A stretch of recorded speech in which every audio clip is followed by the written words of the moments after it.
Your child gets back to training after some time off.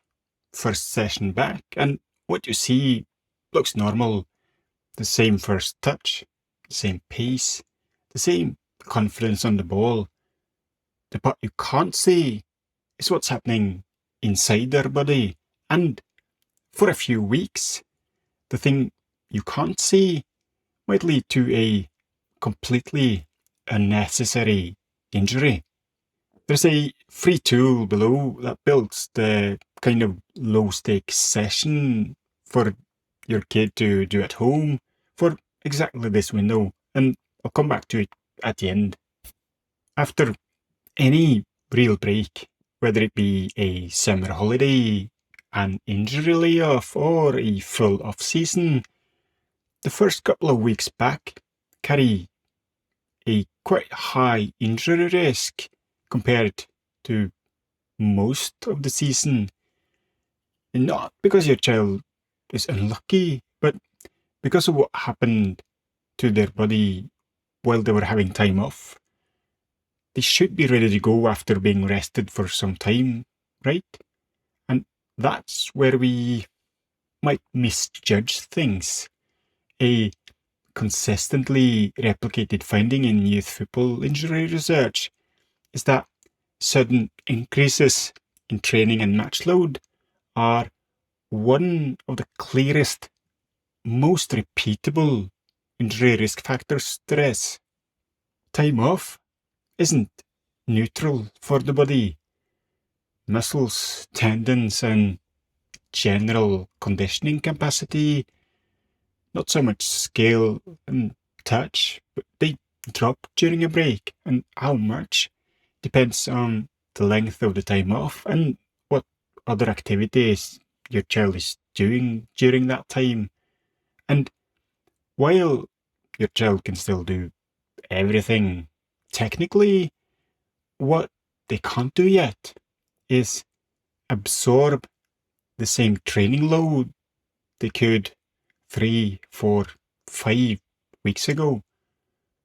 And with training usually restarting at the old intensity, not a reduced one, that quite consistently leads to trouble. And that gap between what the body's been doing and what it's suddenly being asked to do is exactly the pattern the research links to injury over and over. And one more thing, it's not just the jump in training load.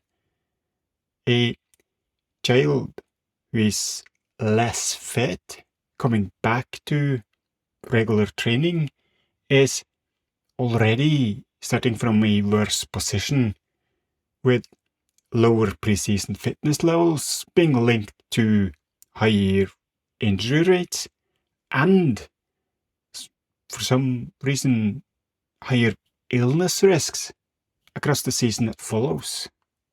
The solution isn't don't let them play. The solution is not jumping straight back to full intensity the day training resumes. One example might be with the first sessions back looking just slightly different, perhaps being shorter with lower intensity work, before ramping back to normal. The specific pace depends on how long the break was, what else the kids were doing during time off, and their age, stage of physical maturity, their injury history. It's not a one-size-fits-all answer to this. The injury risk in this window is real, but it's also one of the more manageable things in your child's whole season.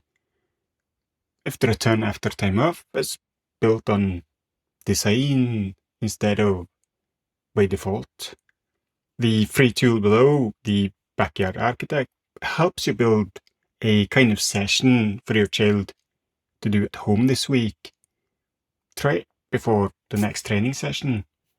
And if you want specific advice for your kid, taking into account their break, their age, their history. Check out how we can work together in the link below. Thanks for watching. I'll see you next time.